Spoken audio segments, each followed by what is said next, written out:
Hallelujah, praise the Lord. బాగున్నారండి? Happy Sunday. ఈరోజు కొంచెం వాక్యం చూసుకొని ఆరాధనలోకి వెళ్దామండి. ఎక్కువసేపు కాదులేండి. చూడండి, కీర్తనలు 33వ అధ్యాయం.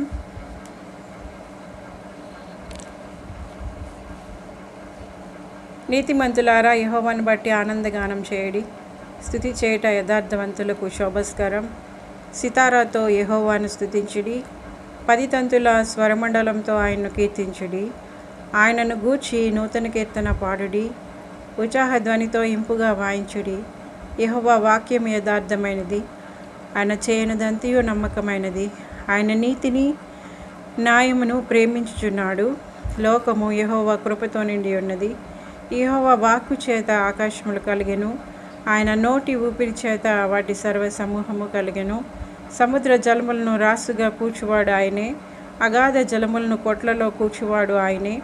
లోకులందరూ యెహోవా యందు భయభక్తులు నిలుపవలెను. భూలోక నివాసులందరూ ఆయనకు వెరవవలెను.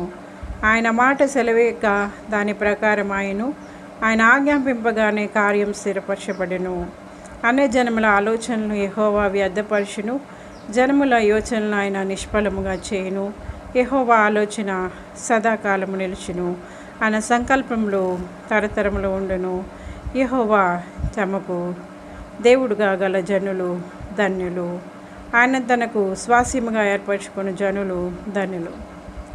చూసారండి? అర్థమైంది కదా? యెహోవా దేవుడుగా గల జనులు ధన్యులు. యేసు ప్రభుని రక్షకుడిగా, ఎందుకు అంటే కుమారుడిని నువ్వు అంగీకరించకపోతే తండ్రి చేత నువ్వు అంగీకరింపబడవు. తండ్రి చేత నువ్వు అంగీకరింపబడాలి అంటే నువ్వు కుమారుణ్ణి అంగీకరించాలి. సో ఇప్పుడు యెహోవా తమకు దేవుడుగా, ఎందుకు అంటే సమస్త సృష్టి ఆయన చేతుల్లో ఉంది. యెహోవాను బట్టి మనం ఆనందగానం చేయాలి. స్తుతి చేయుట యథార్థవంతులకు శోభస్కరం. నీకు స్తుతి చేయడం ఇష్టం లేకుండా ఉందా? స్తుతి చేయడం అనేది యథార్థవంతులకు శోభస్కరం. అది అందమైన విషయం. నువ్వు యథార్థవంతురాలు అయితే ఖచ్చితంగా నువ్వు స్తుతి చేస్తావు. ఆ స్తుతి చేయడం అనేది యథార్థవంతులకు శోభస్కరంగా ఉండింది. మీకు అర్థమవుతుందా? కనుక స్తుతి చేయడం మర్చిపోకండి. స్తుతి చేయండి. తర్వాత సితారాతో యెహోవాను స్తుతించుడి. 10 తంతుల స్వరమండలంతో ఆయన్ను కీర్తించుడి. ఆయనను గూర్చి నూతన కీర్తన పాడుడి. ఉత్సాహ ధ్వనితో ఇంపుగా. ఇదంతా ఏంటంటే మనం పూర్ణాత్మతో, పూర్ణ బలంతో, పూర్ణ శక్తితో, మనకుండే టాలెంట్స్తో మనం దేవుణ్ణి గణపరచాలి, స్తుతించాలి. మనము ఉత్సాహధ్వని చేయాలి. ఆయన సన్నిధిలో మనం ఆనందించాలి. ఎందుకంటే యెహోవా వాక్యం యథార్థమైనది. ఆయన వాక్యము చాలా యథార్థమైందండి. అర్థమైందా? ఒక మాటని నీకు చెప్పినప్పుడు ఏమని చెప్తారంటే, ఆయన ఒక మాట మనకి సెలవిచ్చినప్పుడు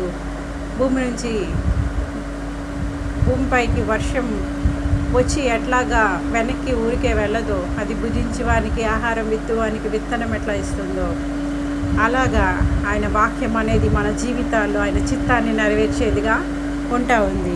ఇప్పుడు చూడండి, ఆయన చేయనిదంతయు నమ్మకమైంది. ఆయన నమ్మకమైన దేవుడు. ఆయన నీతిని న్యాయమును ప్రేమించున్నాడు. లోకము యెహోవా కృపతో నిండి ఉన్నది. యెహోవా వాక్కు చేత ఆకాశములు కలిగినాయి. ఆయన నోటి ఊపిరి చేత వాటి సర్వ సమూహము కలిగింది. చూసారా? ఆయన వాక్కు చేత ఆకాశములు కలిగాయండి. ఆయన నోటి ఊపిరి చేత సర్వ సమూహము కలిగింది. సముద్ర జలములను రాశిగా కూర్చువాడు ఆయనే. అగాధ జలములను కొట్లలో కూర్చువాడు ఆయనే. లోకులందరూ యెహోవా యందు భయభక్తులు నిలుపవలను. భూలోక నివాసులందరూ ఆయనకు ఎందుకంటే ఆయనే అగాధ సముద్రాల్ని, జలాల్ని చేసిన వారు. సముద్రంలోని నీటిని ఒక రాశిగా ఏర్పాటు చేసిన వారు. ఒక స్థలాన్ని సిద్ధం చేసిన వారు దేవుడు. అంతేకాకుండా ఆయన అందుకే భూలోక నివాసులందరూ ఆయనకి భయపడాలి. ఒక్కరు కాదు, ఇద్దరు కాదు, భూలోక నివాసులందరూ. ఎందుకంటే ఆయన సర్వ సమూహాన్ని ఆయన ఊపిరి చేత చేశారు.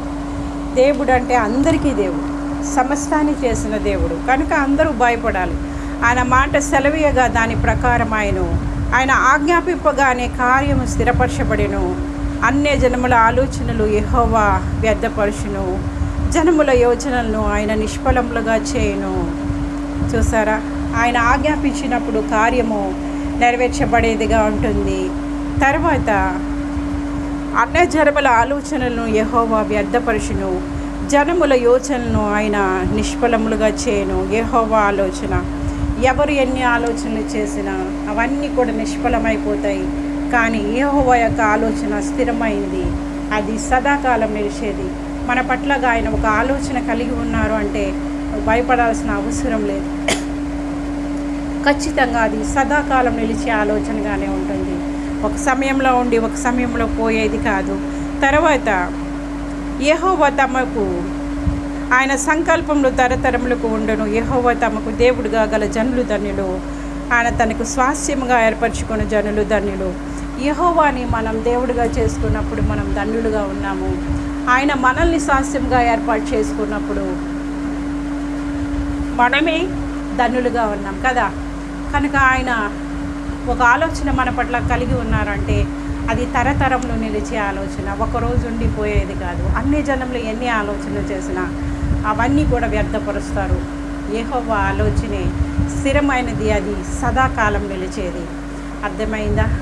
ఆయనను మనం దేవుడిగా చేసుకున్నప్పుడు మనం ధన్యులం, మనల్ని ఆయన స్వాస్యముగా ఎంచుకున్నప్పుడు మనము ధన్యులం. కనుక ఆయన్ని దేవుడిగా మనం చేసుకోవాలి, ఆయనకి భయపడాలి. ఆయన మాత్రమే సర్వసృష్టి చేశారు. తరతరంలో నిలిచే ఆలోచన కలిగి ఉన్న దేవుడు, మన పట్లగా సదాకాలం నిలిచే ఆలోచన కలిగి ఉన్న దేవుడు కనుక ఆయన్ని మనం గణపరచాలి. కాసేపు జస్ట్ ఒక 5 minutes మనం ఆరాధన చేసుకుందామండి.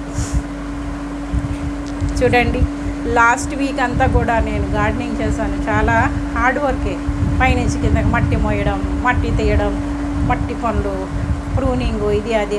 ఇంత పెద్ద డబ్బా, ఒక 100 kgs పైనే ఉంటుంది. ఇంత పెద్ద డబ్బా పైది కిందకి ఇలా దింపుగా మట్టి ఉంది. అందులో ముళ్ళుల చెట్టు, నిమ్మ చెట్టు ఉంది, పెద్ద చెట్టు. అది నేను ఇలా లాగేసరికి ఆ బరువుని కాయలేక అదండి చూసారా ఇక్కడ ఎలాగా ఇదైపోయిందో. ఇదంతా లోపల ఇక్కడ కూడా బ్లడ్ క్లాట్ అయిపోయింది. తర్వాత కాలు మీద పడింది అది. యెహోవా కాళ్ళకి రాయి తగలకుండా తన దూతలకు ఆజ్ఞాపిస్తారు దేవుడు, తండ్రి, కుమార, పరిశుద్ధాత్మ. ఎల్లప్పుడూ నా పని పాటలు అన్ని విషయాల్లో కూడా, అన్ని చిన్న విషయాలకి పెద్ద విషయాలకు నేను దేవుడి వైపు చూస్తాను. నా సంతోషం అంతా ఒకటి, దేవుడు ఎల్లప్పుడూ నాతో ఉంటారు, నాలోనే ఉంటారు. అది నా సంతోషం. ఎవరైనా నా పక్కన ఉండొచ్చు, ఉండకపోవచ్చు, కానీ దేవుడు ఎల్లప్పుడూ నాతో ఉంటారు. ఆయన సదాకాలం నిలిచే ఆలోచన, తరతరం నిలిచే ఆలోచన నా పట్ల కలిగి ఉన్నారు. నేను ఆయన దేవుడిగా కలిగి ఉన్నాను. ఆయన నన్ను స్వాస్యముగా ఎన్నుకున్నారు, ఏర్పాటు చేసుకున్నారు.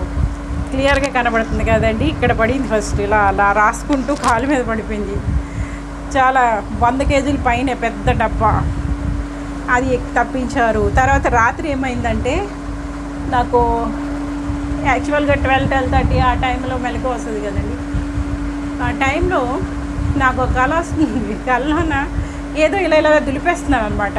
నిజంగానే నాకు మెలకు వచ్చింది.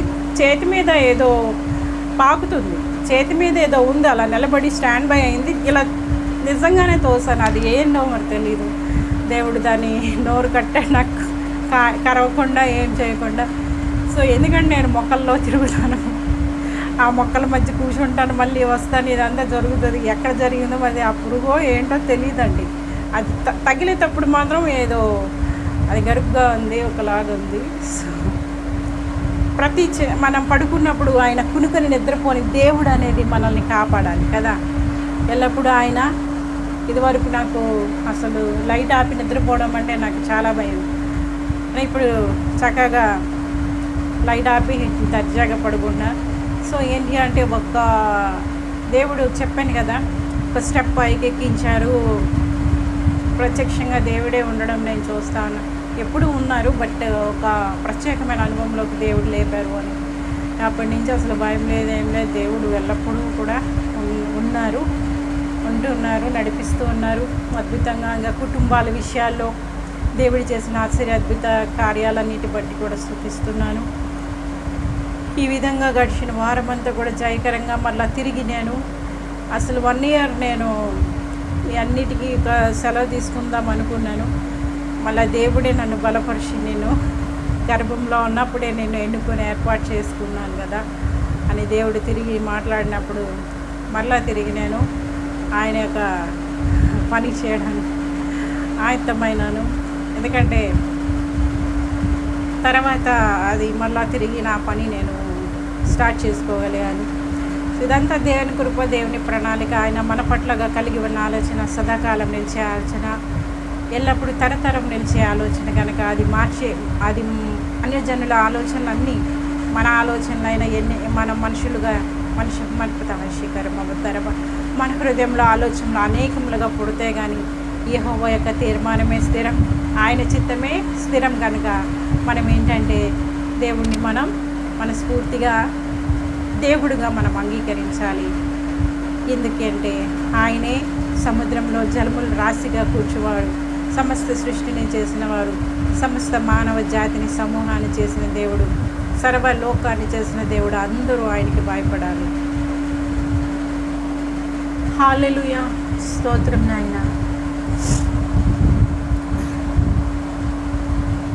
Oh God, Waymaker, miracle worker, promise keeper, light in the darkness, my God, who you are. Oh God, Waymaker, miracle worker, promise keeper, light in the darkness, my God, who you are. హల్లెలూయా. ఆయన చీకట్లో వెలుగు పుట్టించే దేవుడు, వెలుగు అయిన దేవుడు, నీతి సూర్యుడు ఆయన. మన హృదయాలు చీకటితో నింపబడినప్పుడు, మన బ్రతుకులు చీకటి మార్గాల్లో నడుస్తున్నప్పుడు, నీతి సూర్యుడుగా ఆయన మనలో ప్రకాశించినప్పుడు మనం వెలుగుమయమవుతాం.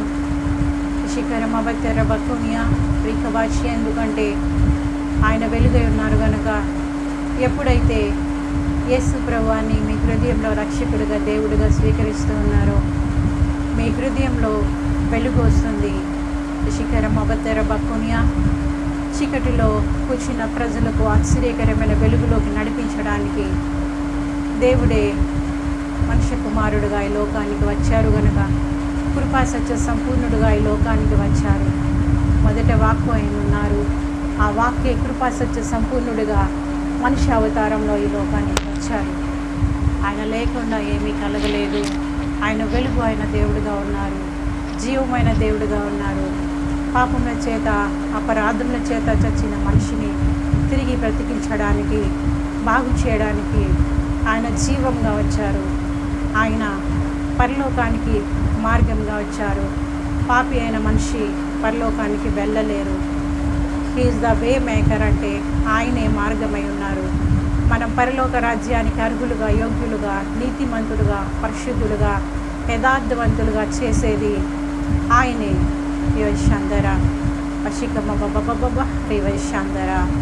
He's the way maker, promise keeper. అంటే ఆయన మనకి చేసిన వాగ్దానాలు మనం మర్చిపోవచ్చు. మన బ్రతుకుల్లో మనకుండే ఆవేశాలను బట్టి, కోపాన్ని బట్టి, కొన్నిసార్లు మనకుండే వ్యసనాన్ని బట్టి మనం ఆయన వాగ్దానాలు నిర్లక్ష్యం చేసేవారుగా, మర్చిపోయేవారుగా మనం ఉండొచ్చు. కానీ ఆయన ప్రామిస్ కీపర్, అంటే వాగ్దానం చేసిన దేవుడు, నమ్మదగిన దేవుడు. ఆయన ఆలోచన సదాకాలం నిలిచే ఆలోచన, ఆయన ఆలోచన తరతరం నిలిచే ఆలోచన. అట్లాంటి ఆలోచన కలిగిన దేవుడు. మిరకిల్ వర్కర్, అంటే ఆయన అద్భుతాలు, ఆశ్చర్యకార్యాలు జరిగించే దేవుడు. మనం అడుగు వాటి కంటే, ఊహించు వాటి కంటే ఉన్నతంగా కార్యాలు జరిగించే దేవుడు. వశీకరం అవతర బకునియా. హల్లెలూయా నాయనా. అవునవునట్టుగా ఇవన్నీ కూడా నా జీవితంలో మీరు జరిగిస్తున్నారయ్యా. అందును బట్టి నిన్ను స్తుతిస్తూ, గణపరుస్తూ, పూజిస్తూ, కీర్తిస్తూ కొని ఆడుచున్నాను నాయన. ఓ తండ్రి, బంధువులు, స్నేహితులు, రక్త సంబంధికులు, ప్రభువా నాయన, ప్రతి ఒక్కరిని బట్టి స్తుతిస్తున్నాను నాయన. తండ్రి, మా బొబ్బిలి పట్టణాన్ని బట్టి నాయన, పరిసర ప్రాంత ప్రజలందరినీ బట్టి స్తుతిస్తున్నాను. మా దేశాన్ని బట్టి స్తుతిస్తున్నాను, ఇశ్రాయేల్ దేశాన్ని బట్టి, యెరూషలేము పట్టణాన్ని బట్టి స్తుతిస్తున్నాను నాయన. ప్రపంచ నలుమూలల నాయన జరుగుతున్న నీ పరిచయాలన్నిటి బట్టి, దినపు ఆరాధనలన్నిటి బట్టి స్తుతిస్తున్నాను.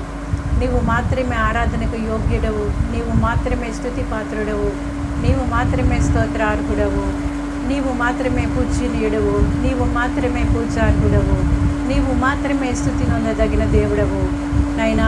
రేయి నా తండ్రి వశీకరమ సూర్యోదయం మొదలుకొని సూర్యాస్తమయం వరకు నైనా, ఉదయ సాయంత్రం మధ్యాహ్నం రాత్రి నైనా, రేయి మొదటి చామన ఎప్పుడైనా సరే నీ నామము స్తుతి నొందదగినది ప్రభువా.